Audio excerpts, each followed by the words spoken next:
Class में UP GK का discussion करने वाले हैं, जिसमें जो लेखपाल के लिए काफ़ी इम्पोर्टेंट होने वाली है। पहले बात करेंगे जनरल इंट्रोडक्शन के बारे में यूपी का। जैसे नेमिंग ऑफ उत्तर प्रदेश कैसे हुआ। सबसे पहले इसे आगरा प्रेसिडेंसी बोला जाता था, जो कि 14 नवंबर 1834 से लेके भारत सरकार अधिनियम 1833 द्वारा इसका नाम पड़ा था। एरिया वर्तमान का उत्तर प्रदेश, उत्तराखंड, हरियाणा, दिल्ली व मध्य प्रदेश का कुछ क्षेत्र आता था।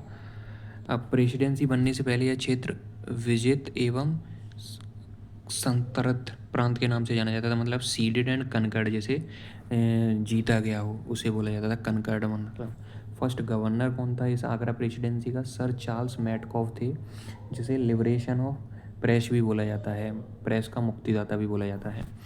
कैपिटल ऑफ आगरा प्रेसिडेंसी के बारे में बात करें तो क्या है? आगरा है। आगरा के प्रेसिडेंसी की अगर कैपिटल पूछी जाए तो आगरा है।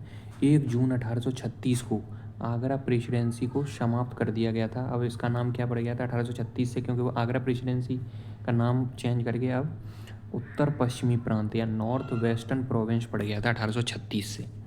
काफ़ी इंपॉर्टेंट है ये। नेक्स्ट याद रखना, वेस्टर्न प्रोविंस में यह ब्रिटिश भारत का प्रशासनिक क्षेत्र था, क्योंकि 1836 से 58 तक कंपनी शासन के अधीन भारत प्रांत आता था 1836 से। और 1857 में जो क्रांति हुई थी उसके बाद ब्रिटिश राज्य के अधीन भारत आने लगा था, मतलब ये प्रेसिडेंसी आने लगी थी। अब बात करते हैं किसके बारे में? 1858 से 1902, इसमें क्योंकि 1857 में वो क्रांति हुई, इसके बाद जो ब्रिटिश राज्य के अधीन आ गया था, रानी विक्टोरिया ने अपने अधीन ले लिया था। पहले कंपनी के अधीन होती थी ये चीज़ें। 1861 में सागर, ये सगर नहीं है सागर है, सागर व नर्मदा क्षेत्र नॉर्थ वेस्टर्न प्रोविंस से अलग हो गए थे 1861 में। फिर 1871 में क्या हुआ? अजमेर को नॉर्थ वेस्टर्न प्रोविंस से अलग कर दिया गया। 1861 में सागर व नर्मदा क्षेत्र, जो कि मध्य प्रदेश में पड़ता है, वो अलग हो गए थे। और 1871 में अजमेर, जो कि राजस्थान में पड़ता है, वो अलग हो गया था। 1877 में क्या हुआ था? नॉर्थ वेस्टर्न प्रोविंस में आगरा और अवध भी जोड़ दिया गया था। North western province, Agra and Awadh, 1877। अब बात करते हैं किसके बारे में? 22 मार्च 1902 को क्या हुआ? संयुक्त प्रांत आगरा व Awadh, United province Agra and Awadh, इसका नाम पड़ गया था। 1937 में क्या हुआ? यूनाइटेड प्रोविंस नाम हो गया। पहले था United province Agra and Awadh, फिर इसके बाद 1937 में यूनाइटेड प्रोविंसेस नाम हो गया था। आगरा एंड अवध हटा दिया गया था, मतलब क्षेत्र नहीं हटाया था, बस नाम चेंज कर दिया था। अब बात करते हैं 24 जनवरी 1950 को। 24 जनवरी 1950 को क्या हुआ? 24 जनवरी 1950 यूनाइटेड प्रोविंस का नाम बदलकर अब उत्तर प्रदेश पड़ा। जो हम लोग यूपी जानते हैं ना, वो 24 जनवरी 1950 से पड़ा है। और 24 जनवरी से ही फिर स्थापना दिवस इसका मनाया जाता है। राज्य का पुनर्गठन 1 नवंबर 1956 को हुआ था। और राज्य का विभाजन 9 नवंबर 2000 को यूपी के 13 पहाड़ी जिलों को काटकर उत्तराखंड राज्य बन गया था। अब जो विभाजन हुआ 9 नवंबर 2000 को, पहले उत्तराखंड भी यूपी का ही हिस्सा था, बट 9 जो उसके 13 पहाड़ी जिलों को काटकर अब उत्तराखंड पड़ गया था। नेक्स्ट है स्थापना दिवस। अब स्थापना दिवस क्योंकि 24 जनवरी 1950 को इसकी यूपी की, मतलब यूपी नाम पड़ा था, इसलिए 24 जनवरी को स्थापना दिवस मनाया जाता है। ये मनाना कब से घोषणा हुई थी? 2017 में इसकी आधिकारिक तौर पर मनाने की घोषणा हुई, लेकिन पहली बार 2018 में मनाया गया महाराष्ट्र राज्य की तर्ज पर। उस समय जो राज्यपाल थे वो राम नायक थे, सीएम तो योगी आदित्यनाथ ही हैं भाई। अब बात करते हैं 24 जनवरी 2025।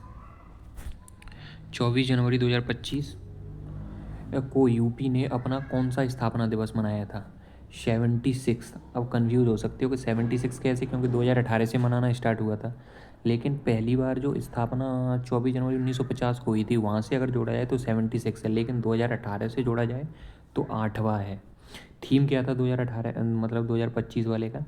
उत्तर प्रदेश में विकास एवं विरासत। उत्तर प्रदेश की अब राजधानी के बारे में बात करते हैं। पहले अभी नाम के बारे में बात कर रहे थे कि कैसे कैसे उसका नाम पड़ा, और लास्ट में यूपी पड़ गया था। अब ऐसे इसकी कैपिटल के बारे में बात करते हैं, राजधानी के बारे में। तो 1836 से 58 तक, क्योंकि आगरा प्रेसिडेंसी थी उस समय, तो आगरा ही कैपिटल थी इसकी। फिर 1858 से 1921 तक प्रयागराज थी इसकी कैपिटल। भारत की अगर ये भी पूछा जाए, भारत की एक दिन की राजधानी क्या थी, तो वो आपकी प्रयागराज ही थी। 1 नवंबर 1858 को महारानी विक्टोरिया के घोषणा पत्र को पढ़ने के लिए, एंड रीड किसने किया था, ये लॉर्ड कैनिंग ने रीड किया था, जो उस समय वायसराय था। मिंटो पार्क, जिसे हम मिंटो पार्क को क्या कहते हैं, मदन मोहन मालवीय पार्क बोला जाता है। मिंटो पार्क को मदन मोहन मालवीय पार्क, याद रखना, काफ़ी इंपॉर्टेंट है। तो ये अगर ये भी पूछा जा सकता है आपसे, यूपी की एक दिन के लिए राजधानी कौन बनी थी, तो वो थी प्रयागराज। 1921 से 35 तक लखनऊ थी, जो कि आंशिक कैपिटल थी, लेकिन पूर्ण रूप से 1935 से अब तक लखनऊ पूर्णतः राजधानी है इसकी। अगर यूपी की इकोनॉमिक कैपिटल पूछी जाए तो क्या है, ग्रेटर नोएडा है या गौतम बुद्ध नगर। जुडिशियल कैपिटल पूछी जाए तो प्रयागराज है। रिलीजियस एंड कल्चरल कैपिटल पूछी जाए तो बनारस है। ये भी याद रखना, काफ़ी इंपॉर्टेंट है, बनारस या वाराणसी।